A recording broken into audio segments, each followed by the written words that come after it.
Good morning, Carl. Welcome to the second part of The Undertakers.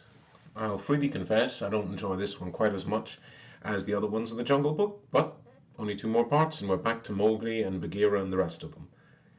There's one very unpleasant peculiarity about the adjutant. At certain times he suffers from acute attacks of fidgets or cramps in his legs, and though he is more virtuous to behold than any of the cranes, who are all immensely respectable, he flies off into the wild crippled stilt war dances, half opening his wings and bobbing his head up and down, while for reasons best known to himself he's very careful to time his worst attacks with his nastiest remarks. At the last word of his song he came to attention again, 10 times jaunter than before.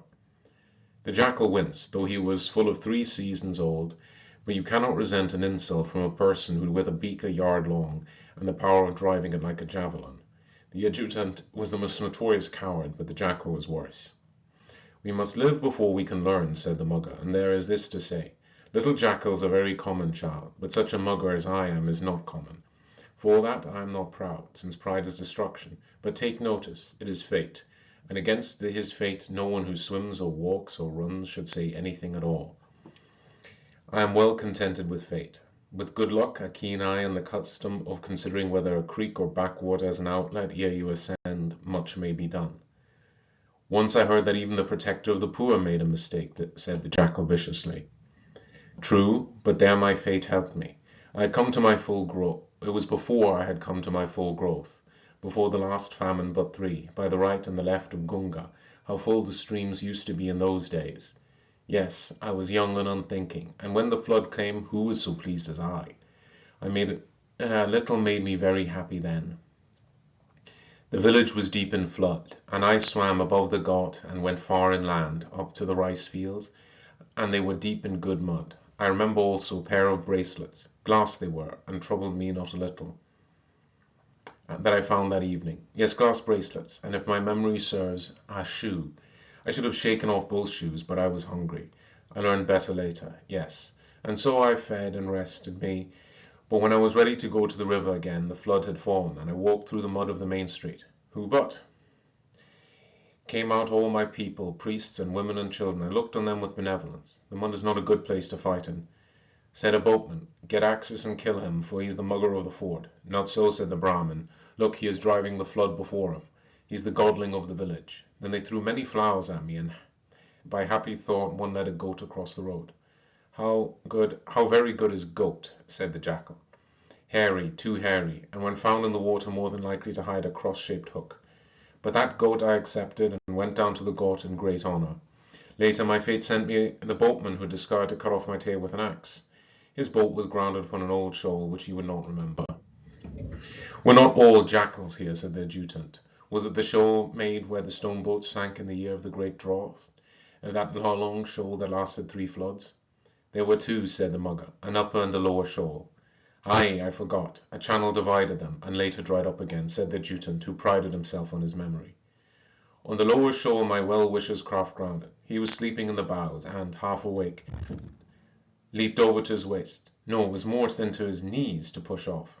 His empty boat went on, and touched again below the next reach. As the river ran, then I followed, because I knew men would come out to drag it ashore. And did they do so? Said the jackal, a little awe-stricken. This was hunting on a scale that impressed him. Nearer and lower they did. I went no farther, but that gave me 3 in one day. All well-fed mangees, that is boatmen all, and except in the case of the last, then I was careless, never cried to warn those on the bank. Ah, noble sport! But what cleverness and great judgment it requires, said the jackal. Not cleverness, child, but only thought. Little thought on life is like salt upon rice, as the boatmen say, and I have thought deeply always. The Gavial, my cousin, the fish-eater, has told me how hard it is for him to follow his fish, and how one fish differs from another, and how he must know them all, both together and apart. I say that is wisdom, but on the other hand, my cousin, the Gavial, lives among his people. My people do not swim in companies, with their mouths out of their water, as Rewa does, nor do they constantly rise to the surface of the water and turn over in their size, like Muhu and the little Chapta, nor do they gather in shoals after flood, like the Batchua and Chilwa. All are very good eating, said the adjutant, clattering his beak. So my cousin says, and makes a great do over hunting them, but they do not climb the banks to escape his sharp nose. My people are otherwise. Their life is upon the land, in the houses and among the cattle. I must know what they do, what they are about to do, and adding the tail to the trunk, as the saying is, I make up the whole elephant. Is there a green branch and an iron ring hanging over a doorway? The old mugger knows that a boy has been born in that house, and must some day come down to the ghaut to play. Is a maiden about to be married? The old mugger knows, for he sees men carry gifts back and forth, and she too comes down to the ghaut to bathe before her wedding, and he is here. Has the river changed its channel and made new land where there was only sand before? The mugger knows. Now what use is that knowledge, said the jackal. The river has shifted even in my little life. Indian rivers are nearly always moving about in their beds, and will shift sometimes, as much as 2 or 3 miles in a season, drowning the fields on one bank and spreading good silt on the other. There's no knowledge so useful, said the mugger, for new land means new quarrels. The mugger knows. Oh ho, the mugger knows. As soon as the water is drained off, he creeps up little creeks that men, I think, would not hide a dog, and there he waits. Presently comes a farmer saying he will plant cucumbers, they hear, and melons there, in the new land that the river has given him. He feels the good mud with his bare toes. Anon comes another saying he will put onions and carrots and sugar cane in such and such places. They meet as boats for drift meet, and each rolls his eye at the other under the big blue turban. The old mugger sees and hears. Each calls the other brother, and they go to mark out boundaries in the new land. The mugger hurries with them from point to point, shuffling very low through the mud. Now they begin to quarrel. Now they say hot words. Now they pull turbans. Now they lift up their laths, that was to say clubs, Carl. And at last one falls backward into the mud, and the other runs away. When he comes back, the dispute is settled as the iron-bound bamboo of the losers are witnesses. Yet they are not grateful to the mugger. No, they cry, murder, and their families fight with sticks, 20 aside. My people are good people, upland Jats, Malaways of the bet. They do not give blows for sport, and when the fight is done, the old mugger waits far down the river, far to sight of the village, behind the kikar scrub yonder. Then they come down, my broad-shouldered Jats, 8 or 9 together for the stars, under the stars, burying the dead man upon a bed. They are old men with grey beards, and voices as deep as mine. They light a little fire, ah, how well I know that fire, and they drink tobacco, and they nod their heads together forward in a ring or sideways towards the dead man on the bank. They say the English law will come with a rope for this matter, and that such a man's family will be shamed, because a man must be hanged in the great square of the jail. Then say the friends of the dead, let him hang, and the talk is to do over again, once, twice, 20 times in the long night. Then says one at last, the fight was a fair fight. Let us take blood money, a little more offered by the slayer, and we will say no more about it. Then they do haggle over the blood money, for the dead man was a strong man, leaving many sons. Yet before Amrat Tevla, that is the sunrise, they put fire to him a little, as the custom is, and the dead man comes to me, and he says no more about it. Aha, my children, the mugger knows, and my Malwa Jats are a good people. They are too close, too narrow in the hand for my crop, croaked the adjutant. They waste not the polish on the cow's horn, as the saying is, and again, who can glean after Malawai? Ah, I glean them, said the mugger. Now down in Calcutta in the south, in the old days, the adjutant went on, everything was thrown into the streets and we picked and chose. Those were dainty seasons. But today they keep their streets as clean as the outside of an egg, and my people fly away. To be clean is one thing, to dust, sweep, and sprinkle 7 times a day wearies the very gods themselves. There was a down-country jackal who had it from a brother, who told me that in Calcutta of the south all the jackals were as fat as otters in the rain, said the jackal, his mouth watering at the very thought of it. Ah, but the white faces are there, the English, and they bring dogs from somewhere down the river in boats, big fat dogs to keep those same jackals lean. They are then as hard-hearted as these people? I might have known. Neither earth, sky, nor water shows charity to a jackal. I saw the tents of the white-face last seasons after the rains, and I also took a new yellow bridle to eat. The white faces do not dress in their leather in the proper way. It made me very sick. That was better than in my case, said the adjutant. When I was in my 3rd season a young and a bold bird, I went down to the river where the big boats come in. The boats of the English are thrice as big as this village. He has been as far as Delhi, and says all the people there walk on their heads, muttered the jackal. The mugger opened his left eye and looked keenly at the adjutant. It is true, the big bird insisted. A liar lies only when he hopes to be believed. No one who'd not seen those boats could believe this truth. That is more reasonable, said the mugger. And then? From the inside this boat they were taking out great pieces of white stuff, which, in a little while, turned to water. Much split off and fell about on the shore, and the rest they put swiftly into the house with brick walls.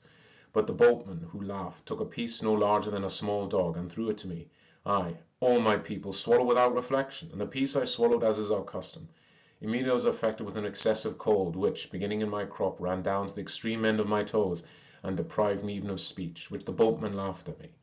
Never have I felt such cold. I danced in my grief and amazement till I could recover my breath, and I danced and cried out against the falseness of this world, and the boatmen derided me till they fell down. The chief wonder of the matter, setting aside that marvellous coldness, was there was nothing all in my crop when I had finished my lamentings. The adjutant has done his very best to describe the feelings after swallowing a 7-pound lump of Wenman Lake ice off an American ice ship in the days before Calcutta made her ice by machinery. But as he did not know what ice was, and as the Mugger and the Jackal knew rather less, the tale missed fire. Anything, said the Mugger, shutting his left eye again, anything that is possible comes out of a boat thrice the size of Mugger Got. My village is not a small one. There was a whistle overhead on the bridge, and Delhi mails slid across, all the carriages gleaming with light, and the shadows faithfully following along the river. It clanked away into the dark again, but the Mugger and the Jackal were so well used to it that they never turned their heads. Is that anything less wonderful than the boat thrice the size of Mugger Got? Said the Burn, looking up. I saw that built, child. Stone by stone I saw the bridge piers rise, and when the men fell off, and they were one-footed for the most part, when they fell, I was ready. And the first pier they made, they never thought to look down the stream for the body to burn. There, again, I saved much trouble. There's nothing strange in the building of a bridge, said the Mugger. But that which goes across, pulling the roofed cards, that is strange, as the adjutant replied. It is passing down to new breed of bullock. Some day will not be able to keep its foothold up yonder, and it will fall as the men did, and the old Mugger will then be ready. The Jackal looked at the adjutant, and the adjutant looked at the Jackal. If there was one thing they were more certain of any other, that the engine was everything in the wild world except a bullock. The Jackal had watched it time and again from the yellow hedges by the side of the line, and the adjutant had seen the engine since the first locomotive ran in India, but the Mugger had only looked up at the thing from below, where the brass dome seemed rather like a bullock's hump. Yes, a new kind of bullock, the Mugger repeated ponderously, to make himself quite sure in his own mind. Certainly it is a bullock, said the Jackal. And again it might be, began the Mugger pettishly. Certainly, most certainly, said the Jackal, without waiting for the other to finish. What? Said the Mugger angrily, for he could feel the others knew more than he did. What might it be? I never finished my words. You said it is anything the protector of the poor pleases. I am his servant, not the servant of the thing that crosses the river. Whatever it is white-faced work, said the adjutant, and for my own part, I would not lie upon a place so near that it is to this bar. You do not know the English as I do, said the Mugger. There was a white face here when the bridge was built, and he would take a boat in the evenings and shuffle with his feet upon the bottom boards, and whisper, Is he here? Is he here? Bring me my gun. I could hear him before I could see him, each sound that he made creaking and puffing and rattling up his gun up and down the river. As surely as I had picked one of his workmen, and thus saved great expense in wood for the burning, so surely he would have come down to the Got, and shout in a loud voice that he would hunt me, and rid the river of me, the Mugger of the Mugger Got, me. Children, I have swum under the bottom of his boat for hour after hour, and heard him fire his gun at logs, and when I was well sure he was wearied, I have risen up by his side and snapped my jaws in his face. When the bridge was finished, he went away. All the English hunt in that fashion, except when they are hunted. And that, Carl, seems a good place to close this part of the story. We will finish the third and final portion tomorrow. And after that, as I say, we return to the jungle proper and hear about Mowgli and Bagheera and Kaa and Baloo and the members of the Shawnee wolf pack and their adventures there. Until tomorrow, my angel. Love you to pieces as always.